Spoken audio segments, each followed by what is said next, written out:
할렐루야. 우리 앞에 있는 성도들과 함께 인사하겠습니다. 성찬을 통해 주님을 만납시다. 성찬은 세상과 교회를 구별시키는 의식입니다. 오늘 23절에 보면 사도 바울이 내가 너희에게 전하는 것은 주께 받은 것이니, 성찬 의식은 사람이 만든 것이 아니고 성찬 의식은 하나님께서 잡히시기 전날 친히 제정하신 하나님이 만드신 의식입니다. 하나님께서는 최후 6월절 만찬 석상에서 성찬을 제정하시고 이렇게 말씀하십니다. 이것을 행하여 나를 기념하라. 주님이 이 땅에 오신, 주님이 우리를 위해서 피 흘리시고 고통한 것을 기억하라는 것입니다. 기독교가 전파되는 모든 곳에는 이 의식을 행함으로 죄인들을 위한 십자가의 은혜를, 주님의 구속의 은혜를 기념하는 것입니다. 성찬은 주님의 몸과 피를 나누면서 그 의식에 참여하여 그것을 나누는 자마다 하나님의 동등된 백성이요, 거룩한 성도요, 한 영적 공동체요, 가족으로서 하나님의 은혜를 고백하는 것입니다. 그래서 성찬은 세상과 교회를 구별시키는 절정이며 또한 천국 잔치의 모형이며 세상 사람들이 결코 따라할 수 없는 평화와 화해와 사랑이 넘치는 시간인 것입니다. 우리는 이러한 성찬 의식의 의미를 오늘 되새기며 성찬에 참여하여 우리가 갖고 있는 무분별한 우리의 삶은 제거하고 오직 주님이 보여주신 사랑으로 하나 되는 은혜가 임하길 간절히 소원합니다. 성찬에 참여하는 성도는 첫째, 철저한 자기 희생을 결단해야 합니다. 오늘 본문의 성찬은 주님께서 잡히시기 전날 밤 제정하시고 처음으로 베푸신 의식이라고 기록하고 있습니다. 오늘 그 의식을 설명하는 것은 바울이 고린도 교회 성도들에게 성찬의 참된 의미를 이야기해 주기 위해서 이 이야기를 하고 있는 것이었습니다. 당시 고린도 교회는 매주일 밤 애찬과 성찬을 나누었습니다. 그러나 그들 가운데는 그 애찬과 성찬을 나누면서 사랑이 없는 모습을 보여주고 있습니다. 그들은 다른 형제들을 배려할 줄 몰랐습니다. 다른 형제들을 사랑으로 품을 줄 몰랐습니다. 그래서 그들은 서로 나눠서 다투고 비방하고 소송하고 무분별한 자유를 사용하고 형제를 실족해 했습니다. 더욱이 그들이 성찬을 행할 때 부자와 가난한 자로 나눠서 그런 모습을 보여주고 있었습니다.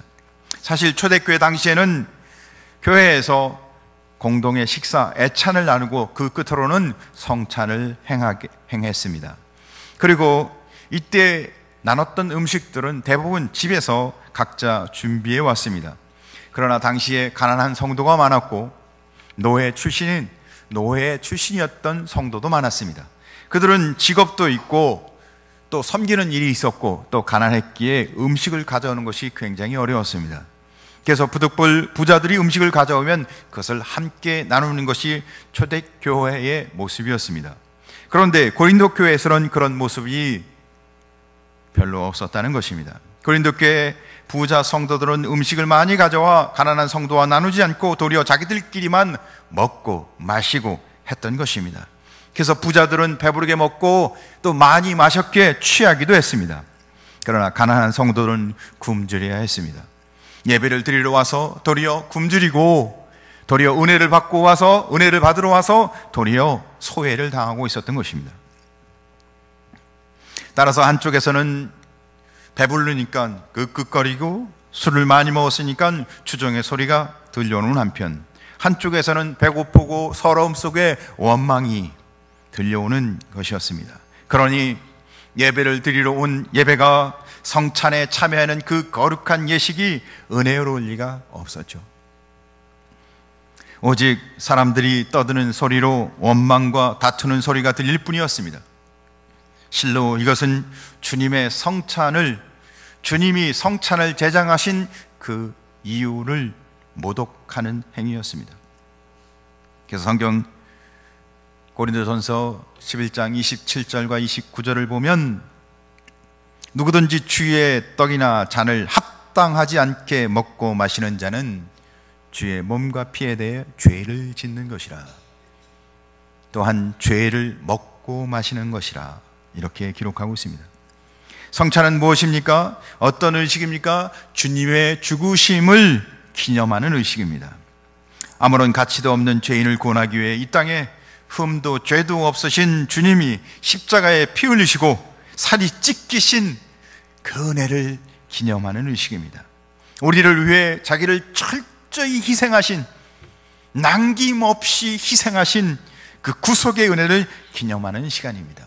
또한 우리가 이 살과 피를 먹고 마시며 우리도 그리스도 하나 되는 연합하는 시간이기도 합니다. 우리가 주님과 연합하는 것입니다. 우리도 주님이 우리 이 땅에 오셔서 하나님의 뜻 가운데 우리를 구원하셨던 것처럼 우리도 이젠 그리스도와 함께 연합하여 작은 예수로 거룩한 성도의 삶을 살아가는 것입니다.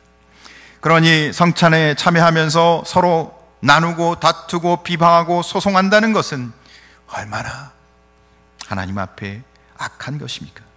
성찬회를 참여한 이후에도 음식 문제로 나누고 음식으로 인해서 성도들을 소외케 하고 그 고린도의 교회의 모습이 얼마나 그 은혜를 먹고 마시면서 악을 행하고 있다니. 성찬이 도리어 은혜로운 주님의 은혜를 동참하며 내가 은혜의 삶을 고백하는 게 아니고, 성찬을 참여하며 날 사랑하신 은혜 가운데, 날 용서하신 하나님의 은혜 가운데 살아가는 것이 아니고 도리어 성찬에 참여하며 다투고 있다는 겁니다. 죄를 범하고 있다는 거죠. 예배는 주님의 은혜를 고백하는 시간입니다. 하나님을 만나는 시간입니다. 그런데 도리어 예배를 드리고 나서 예배를 드리는 예배자가 그 마음속에 악을 갖고 산다면 그것이 진정한 예배입니까? 신앙생활은 우리에게 주신 주님의 그 은혜를 붙들고 살아가는 것입니다. 서로 사랑하고 용서하고 이해해주고 주님의 마음으로 바라봐주고 사는 성도 여러분, 우리의 성찬과 예배와 신앙생활을 통하여 주님의 은혜가 새겨져 주님을 따라가고 주님을 닮아가는 성도 되길 간절히 소원합니다. 그래서 성찬에 참여한다는 것은 단순히 날 구속하신, 날 구원하신 하나님의 은혜에 감사하는 것으로 머물러서는 절대 안 되고, 주님과 연합하여 주님같이 주님이 보여주신 모습처럼 철저하게 자기를 낮추고 자기를 희생하고 살아가기를 결단하는 표시이기도 합니다.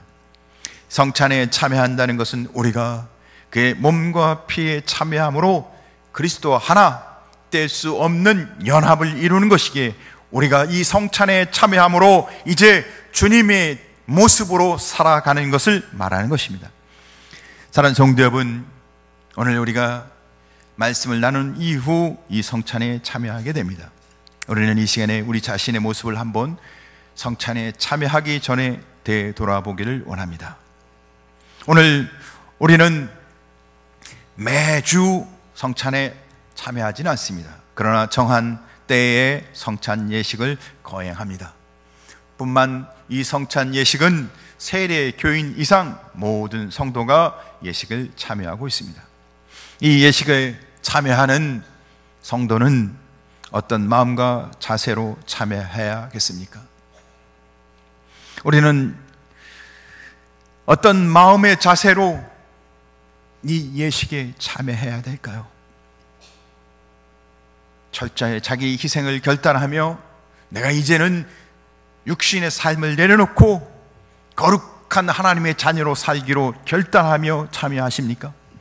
나의 삶 속에 나보다 다른 사람을 더 사랑하고 그 사람을 위해, 아니면 나가 아닌 다른 일을 위해 철저히 나를 내려놓고 주의 영광을 위해 살아가기를 그 마음에 다짐하며 성탄에 참여하십니까? 그러면 얼마나 좋겠습니까? 사실 우리 현실의 모습을 보면 철저하게 자기를 희생하기보다는 아직도 교회 안에 여전히 다툼이 있고 원망이 있고 상처를 주고, 또한 서로 나누어서 서로의 마음을 강조하고 안타까운 모습이 있는 게 고린도 교회의 모습뿐만 아니라 우리 안에도 있지 않습니까? 이는 주님의 성찬을 더럽히면서 성찬에 참여하는 것입니다. 바울은 오늘 이 이야기를 기록한 이유가 고린도 교회를 책망하기 위해서 기록하고 있는 것입니다. 고린도 교회에 바른 성찬에 참여할 수 있도록 회개케 하기 위해서 이 말씀을 기록하고 있습니다. 주님의 성찬에 참여하는 자는 어떤 마음으로, 어떤 자세로 하나님의 은혜가 무엇인지를 깨닫고 참여해야 한다고 강조하고 있는 것입니다. 성찬의 진정한 의미를 생각하며 내가 철저하게 그리스도 예수 안에서 그 은혜 가운데 자기를 낮추고 자기를 위해 살지 않고 영광과 그리스도를 위해 사는, 자기를 철저히 희생하는 자로서 하나님 앞에 철저히 회개하며 이 성찬에 참여해야 한다고 말씀하고 있는 겁니다. 사랑하는 성도 여러분, 말씀 이후 성찬에 참여하기 전에 우리 자신의 마음을 한번 다시 돌이켜보고 철저하게 회개한 이후 주님이 내게 원하시는 은혜가 무엇인지를 다시 깨닫는 시간이 되길 간절히 소원합니다. 성찬에 참여하는 성도는 주님의 몸과 피를 나누는 것입니다. 24절과 25절 말씀을 보면 주님이 붙잡히시기 전날 하신 말씀이 이것은 너희를 위하는 내 몸이니 이것을 행하여 나를 기념하라 하시고, 이 잔은 내 피로 세운 새 언약이니 이것을 행하여 마실 때마다 나를 기념하라. 성찬이 무엇입니까? 예수를 주로 고백하는 성도들이 함께 떡을 나누고 포도주를 나누는 것을 말합니다. 그러나 진정으로 주님을 믿는 성도들에게 있어 성찬은 그 안에 포함된 영적 의미, 상징이 훨씬 더 중요합니다. 이것이 주님의 몸과 피를 나누는, 떡과 잔을 나누며 주님의 몸과 피를 나눈다는 영적인 하나님의 의미를 고백하는 것이죠. 이 성찬을 통해 내 죄와 내 허물을 위하여 죽으신 주님의 피와 살을 나누며 날 구원하신 하나님의 은혜를 기억하고 우리가 떡과 잔을 참여하는 것입니다.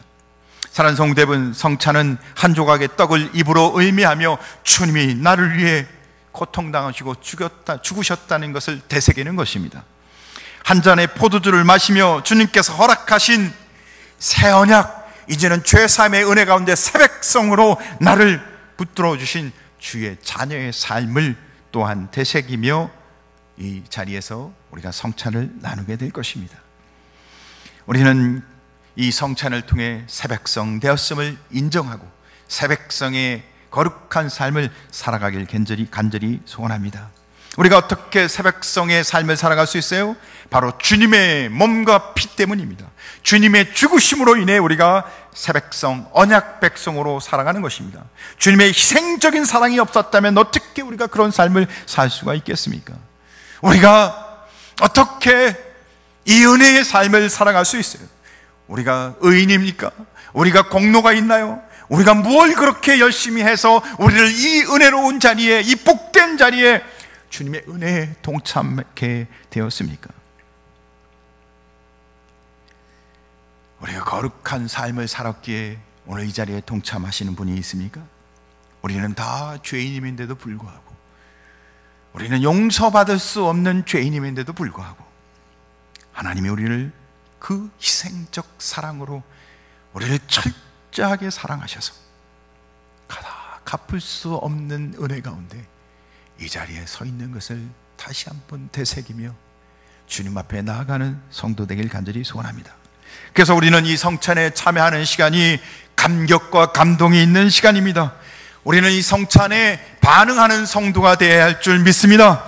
이 성찬을 통해 먹고 마시며 우리는 자연스럽게 우리의 삶 속에 주님의 살과 몸, 주님의 은혜가 새겨져 주님의 뜻대로 살아가는, 주님을 위해, 하나님 나라를 위해 헌신하고 봉사하는, 주님을 닮아가는 거룩한 성도, 인생의 목적이 바뀌는 성도, 주님과 날마다 동행하는 성도의 삶을 살아가길 주의 이름으로 축복합니다. 세 번째, 성찬에는 죄사함을 얻게 하는 새 언약이 있습니다. 25절을 보면 이 잔은 내 피로 세운 새 언약이니 주님이 성만찬을 제정하신 자리에서 하신 말씀을 인용해서 이야기하고 있습니다. 마태복음 26장 28절을 보면 이렇게 또 말씀합니다. 이것은 죄사함을 얻게 하려고 많은 사람을 위하여 흘린 바 나의 피 곧 언약의 피니라. 성찬이 우리의 죄사함을 얻게 하는 새 언약의 증표라고 이야기하는 것입니다. 성찬을 하는 이유를 이야기하고 있는 겁니다. 우리는 성찬을 행할 때마다 예수 그리스도의 구속 사역이 우리 안에 다시 살아 회복되어지는 것을 이야기합니다. 사실 인간적으로 우리가 볼 때 예수님과 우리 사이에 무슨 상관이 있겠습니까? 아무런 상관이 없습니다. 그분의 삶도 그분의 죽으심도 우리와 아무 관계가 없어요. 우리가 오직 이 성찬에 참여함으로 그분과 우리 사이에 상관이 계속 이어지는 것입니다. 그분이 죽으심이 바로 우리를 위해 죽으심이요, 그분이 피 흘리심이 바로 우리를 위해 피 흘리심인 것을 고백하는 시간 되길 간절히 소원합니다. 당연히 성찬에 참여하는 그 자체가 구원의 보증은 당연히 아니죠. 그러나 성찬에 참여함으로 그리스도의 구속, 죄사함의 은혜가 우리 것이 되어 우리가 다시 한번 되새기며 그 죄사함의 은혜 가운데 확고하게 쓰는 새 언약의 회복이 이 시간에 이루어지길 간절히 소원합니다. 이것은 약속입니다. 약속은 관계없는 것이 이제 관계 있는 것으로 이루어진다는 뜻입니다. 이 성찬은 바로 새 언약, 새 약속을 뜻하는 것입니다. 사랑하는 성도 여러분, 우리가 예수 그리스도를 믿은 이후에도 계속해서 죄악된 마음과 죄악된 삶을 살아가는데 이 성찬을 통해 날 구원하신 그 은혜가 다시 한번 견고하게 확고하게 새겨져서 믿음의 백성, 거룩한 하나님의 자녀로 다시금 쓰는 은혜가 있길 간절히 소원합니다. 사랑하는 성도 여러분, 예수님이 십자가에 피 흘리시고 고통당하심으로 하나님과 나와의 관계를 맺어주시고 우리를 죄 없는 자로 삼아주시고 당신의 자녀, 하나님의 자녀로 삼으시고 우리를 축복하시고 보호하시고 지켜주시는 줄 믿으시 바랍니다. 그러니까 우리가 이 시간에 떡과 잔을 나누면서 이 성찬에 참여함으로 내가 지금 어떤 신앙의 자리에 있는가, 내가 지금 하나님 앞에 구원받은 하나님의 거룩한 백성으로 어디에 있는가를 확인하는 시간인 것입니다. 사랑하는 성도 여러분, 그 은혜를 다시 한번 되새기는 복된 성도 되길 간절히 소원합니다. 누가 우리의 죄 사함을 확인시켜 줄 수 있겠습니까? 부모님이? 목회자가? 아니요. 바로 이 성찬 예식을 통해서 우리가 이 예식을 통해서 떡과 잔을 참여함으로 내게 주신 그 하나님의 크신 사랑, 나의 모든 죄가 사함받은 은혜가 다시 한번 회복되고 확인되어지는, 사랑하는 성도 여러분, 이 성만찬에 참여함으로 구원의 보증은 아니지만 죄사함을 얻게 하는 새 언약의 증표로 주님이 주신 은혜를 고백하며 주님 앞에 나아가는 성도 되길 주의 이름으로 축복합니다. 요한복음 6장 53절, 예수께서 이르시되 내가 진실로 진실로 너희에게 이르노니 인자의 살을 먹지 아니하고 인자의 피를 마시지 아니하면 너희 속에 생명이 없느니라. 기도하겠습니다. 하나님.